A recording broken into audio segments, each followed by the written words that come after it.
how would your food requirement plan address the areas which are supposedly agricultural but are always in the path of typhoons, nasisira yung mga food?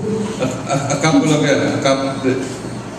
one of the things that we would like to push. That's why I'm really keen on this particular measure. Is one of the provisions really is the establishment on a per province basis. Hopefully, if we can do it even on a per municipality basis or even a per barangay basis, of strategic agricultural zones. Wherein, once this bill becomes law, those strategic agricultural zones cannot be used for anything else other than food production. You cannot convert the land for residential, you cannot convert the land for industrial, you cannot convert the land for commercial. And the reason we want to do that is perhaps we are not in control totally of our population growth. But despite the pressure for settlement, we need to ensure that we still maintain those irrigable and arable lands as a resource, because once those are settled, there will be no way that you can grow anything in those plots of land anymore. But before we do that, you need to establish what the provincial food requirement plan is, so that you basically have a roadmap or a blueprint.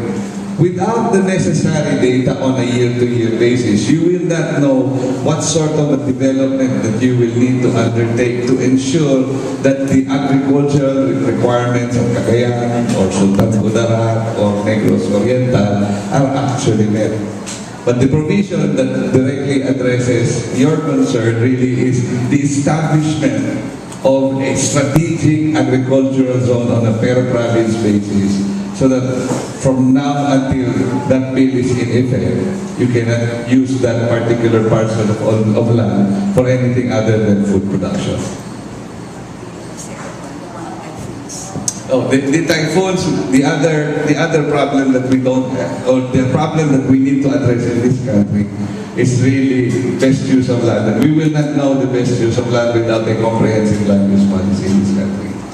And part and parcel of a component of that comprehensive land use policy, we must undertake an honest-to-goodness geohazard mapping survey of the entire country to mitigate the impact of climate change, which we are certainly experiencing now. I remember when I was a younger guy in college in the early 80s, late 70s, they were already talking about climate change, but you know, we tend to be slow as a species.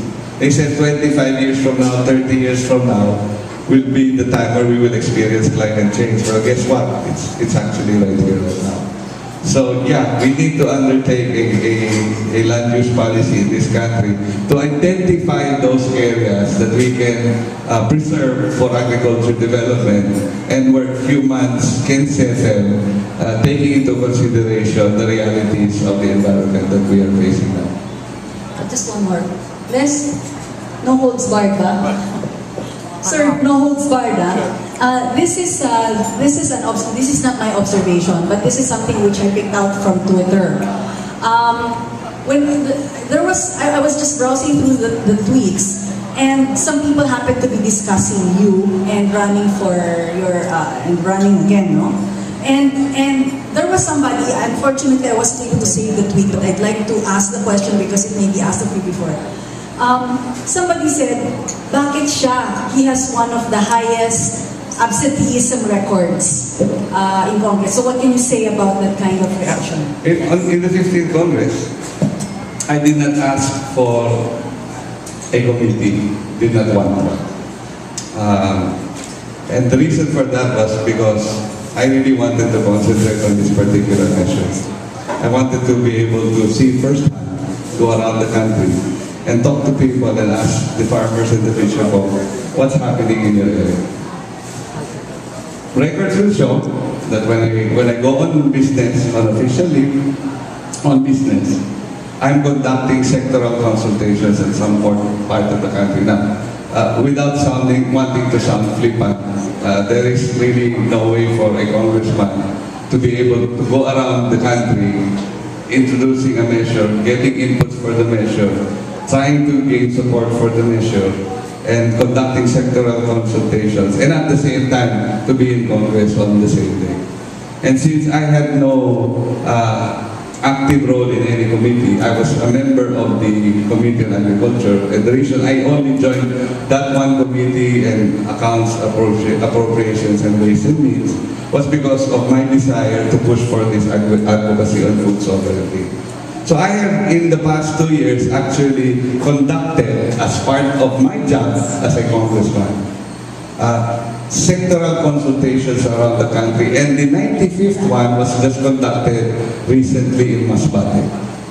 And because of that, this is the result. House Bill 4626, which I think is not the answer, but an answer that will be able to guarantee that from now and whenever this bill is passed in future generations, we will have the framework wherein true agriculture development can occur.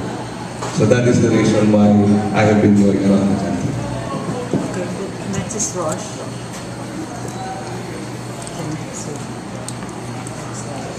And if I may add, it's much more enjoyable also to go. Nawala. Kuya, nawala.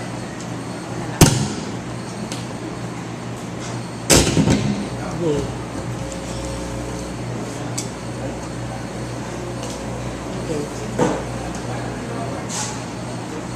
Can we blow a fuse?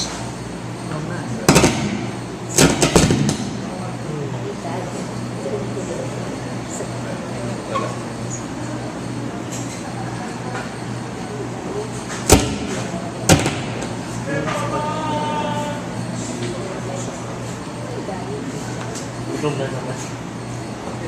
Gutom na.